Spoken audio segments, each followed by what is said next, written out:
Shalom, selamat pagi dan salam jumpa dari Bukit Sion Makale. Hari ini kembali kami menyapa Bapak, Ibu dan anak-anak melalui Renungan Harian Toraya, Rabu 27 Mei 2026.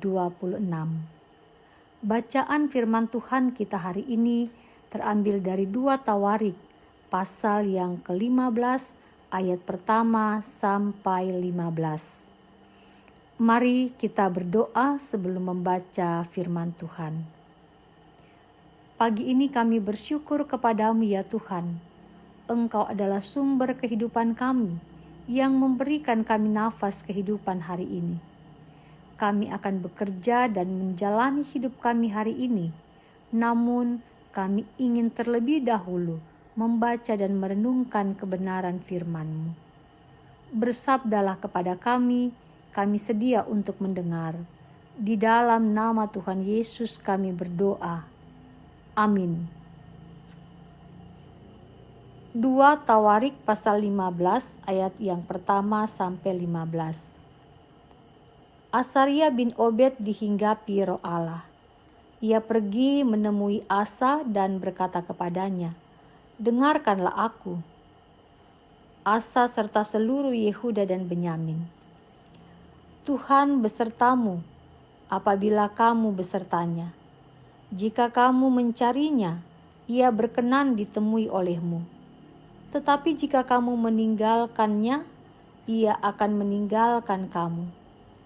Israel sudah lama sekali tanpa Allah yang benar, tanpa iman yang mengajar, dan tanpa hukum. Tetapi dalam kesesakan mereka berbalik kepada Tuhan Allah Israel. Mereka mencarinya dan ia berkenan ditemui oleh mereka. Pada zaman itu, orang tidak dapat melakukan kegiatan dengan aman, karena kekacauan besar menimpa segenap penduduk negeri-negeri. Bangsa menghancurkan bangsa, kota menghancurkan kota, karena Allah mengacaukan mereka dengan berbagai kesukaran. Tetapi kamu, kuatkanlah hatimu, jangan biarkan tanganmu melemah, karena ada upah bagi jeripayahmu." Ketika Asa mendengar perkataan ini dan nubuat Nabi Asaria bin Obed itu, ia menguatkan batinnya dan menyingkirkan berhala-berhala yang menjijikkan dari seluruh tanah Yehuda dan Benyamin, juga dari kota-kota yang direbutnya di pegunungan Efraim. Ia memperbaiki mezbah Tuhan yang ada di depan serambi bait Tuhan. Ia mengumpulkan seluruh Yehuda dan Benyamin, juga orang-orang dari Efraim, Manasye, dan Simeon yang tinggal di antara mereka sebagai pendatang. Sebab dari Israel banyak yang beralih kepadanya ketika mereka melihat hamba Tuhan Allahnya beserta dengan dia. Mereka berkumpul di Yerusalem pada bulan ketiga tahun ke-15 pemerintahan Asa.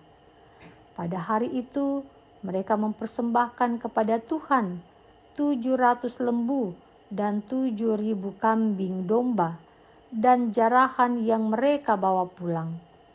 Mereka ikut serta dalam perjanjian untuk mencari Tuhan Allah nenek moyang mereka dengan segenap hati dan jiwa. Setiap orang yang tidak mencari Tuhan Allah Israel, baik anak-anak maupun orang dewasa, baik laki-laki maupun perempuan, harus dihukum mati. Mereka bersumpah kepada Tuhan dengan suara nyaring dan bersorak-sorai dengan tiupan nafiri dan sangkakala. Seluruh Yehuda bersukaria atas sumpah itu. Mereka dengan segenap hati mereka telah bersumpah, lalu dengan tekad yang bulat mereka mencari Tuhan. Tuhan berkenan ditemui oleh mereka dan mengaruniakan ketentraman kepada mereka di segala penjuru.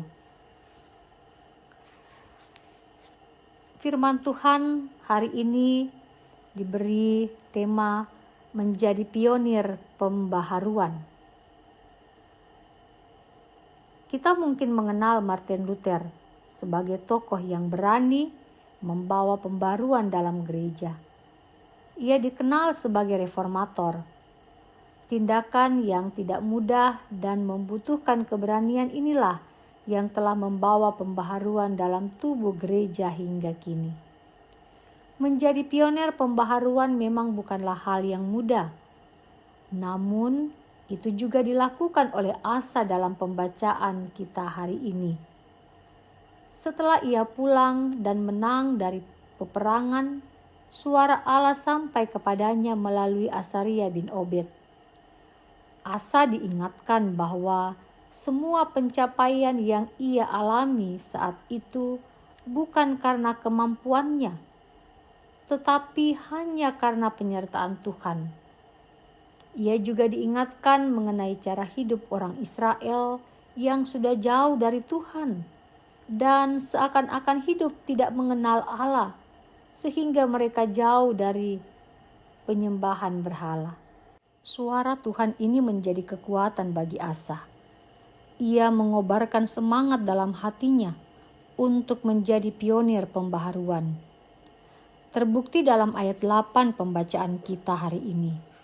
Asa dengan penuh keberanian merombak kebiasaan lama orang Israel yang hidup menyembah berhala dan mengabaikan Allah.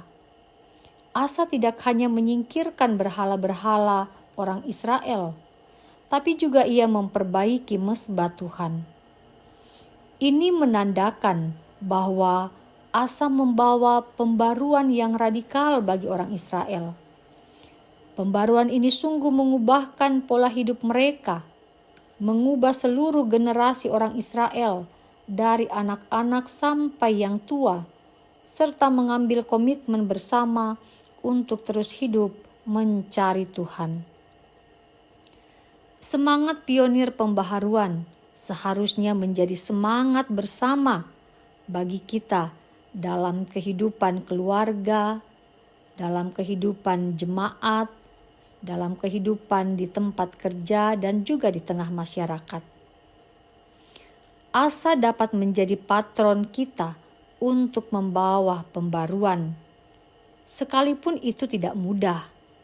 Namun, Allah beserta kita yang siap dan berani menyerukan pembaharuan itu. Karena itu, marilah Bapak, Ibu, anak-anak, semua saudara-saudara, kita mau dipakai oleh Tuhan untuk sebuah pembaharuan di mana Tuhan menempatkan kita. Pembaharuan yang mau mengajak kita mengambil sebuah komitmen untuk mencari Tuhan di dalam kehidupan kita. Biarlah Tuhan yang akan senantiasa menjadi andalan kita dalam setiap perjuangan dan perjalanan hidup kita. Amin. Marilah kita berdoa. Kami bersyukur untuk setiap kebenaran firman yang telah kami dengarkan. Tolonglah kami ya Tuhan di dalam hidup ini. Jikalau ada sesuatu yang harus mendapat pembaharuan, kiranya Tuhanlah yang akan menolong kami semua anak-anak-Mu menjadi pionir pembaharuan itu. Engkaulah Tuhan juga kiranya yang akan terus menyertai dan memberkati kami menjalani hari-hari hidup yang Tuhan karuniakan. Hari ini bagi kami selaku orang tua, bagi kami selaku anak-anak yang akan bekerja, yang akan bersekolah, kiranya Engkau memberkati kami. Biarlah setiap tugas dan tanggung jawab kami hari ini boleh kami lakukan dengan baik. Kami berdoa saat ini buat anak-anak-Mu yang mungkin ada yang mengalami pertambahan usia. Biarlah ya Tuhan, kami menyadari bahwa setiap pertambahan usia yang boleh kami alami, semua adalah berkat dari Tuhan sendiri. Kami berdoa buat anak-anak-Mu yang berada di dalam kelemahan tubuh. Tuhan, kiranya Engkau yang akan menyertai dan memberkati. Sembuhkanlah setiap sakit penyakit yang mereka alami. Ya Allah, ya Tuhan kami, seluruh kehidupan kami sepanjang hari ini, kami mau serahkan ke dalam tangan kasih Tuhan. Biarlah hari ini kami jalani dengan penuh sukacita, dengan mengandalkan kekuatan Tuhan sendiri. Dengarkan doa kami berdoa di dalam nama Tuhan Yesus. Amin. Demikianlah kebenaran firman Tuhan hari ini. Selamat pagi dan selamat berkarya untuk kita semua.